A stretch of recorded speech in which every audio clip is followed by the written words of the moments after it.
Selamat datang kembali di tutorial CloudProdesk.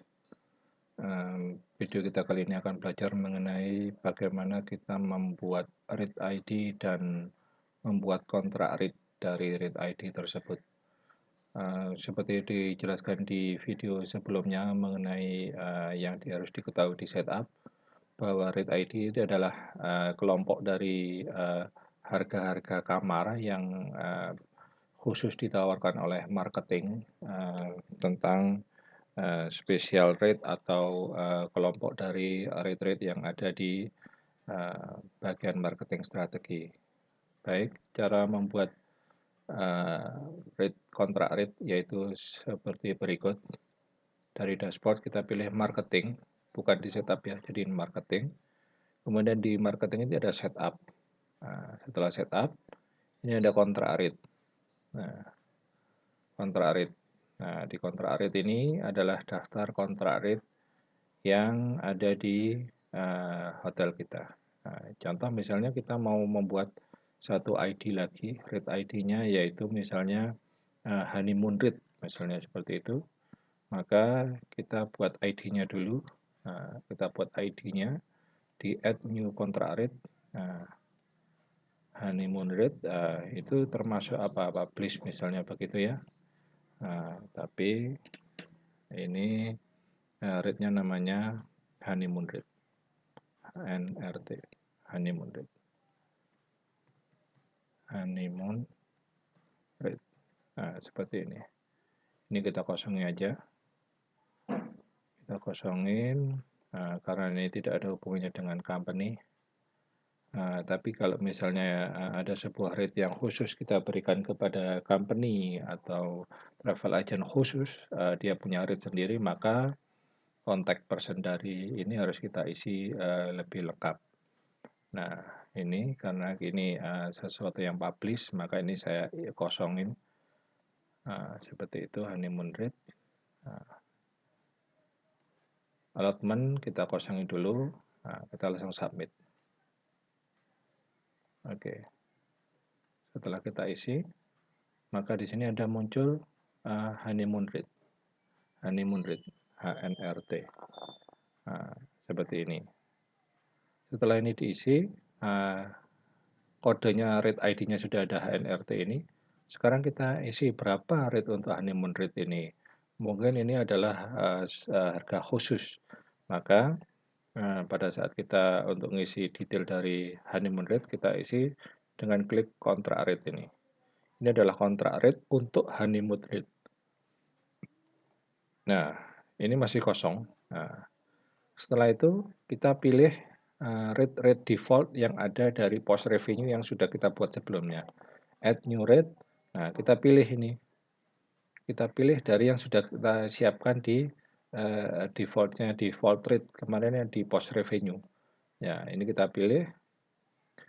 Misalnya kalau yang standar twin room ini harga khusus kita pilih seperti ini. Harganya aslinya 120. Oke.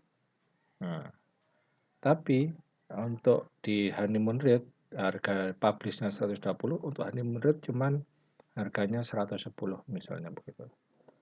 Kita isi 110. Submit.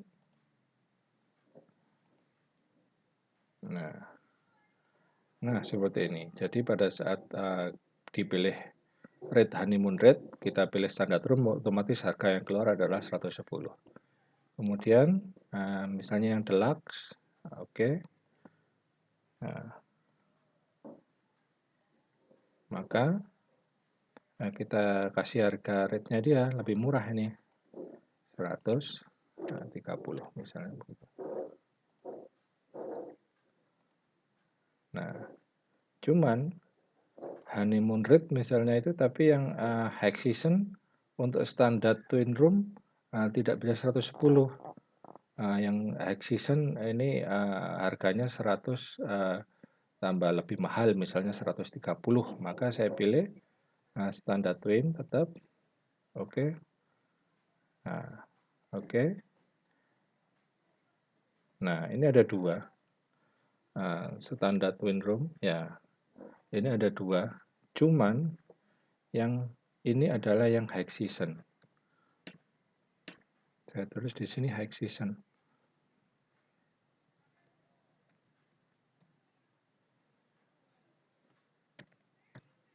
High season. Nah, ini harganya malah lebih mahal dari publish rate.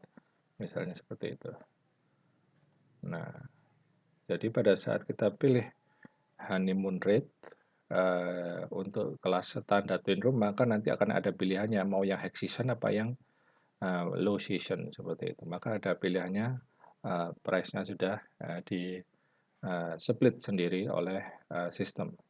Nah, seperti itu dan seterusnya. Pada saat kita add new rate, kita pilih dari default, kita pilih, kemudian oke. Nah, baru kita tentukan harganya. Apa saja yang masuk dalam rate dari honey rate itu ada dalam kontrak rate. Nah, seperti ini. Nah, demikian cara memasukkan rate ID dan kontrak rate sehingga nanti pada saat Anda melakukan reservasi seperti ini contoh add single reservation. Nah, pada saat Anda memilih honeymoon rate, nah seperti ini maka sistem sudah otomatis menyimpan kontrak rate yang tadi kita pilih tadi ya. Jadi langsung dia memilih harga-harga yang sudah ditentukan di honeymoon rate. Demikian tentang setup kontrak rate. Semoga bisa dimengerti. Silahkan dicoba untuk rate-rate yang ada di hotel Anda. Terima kasih.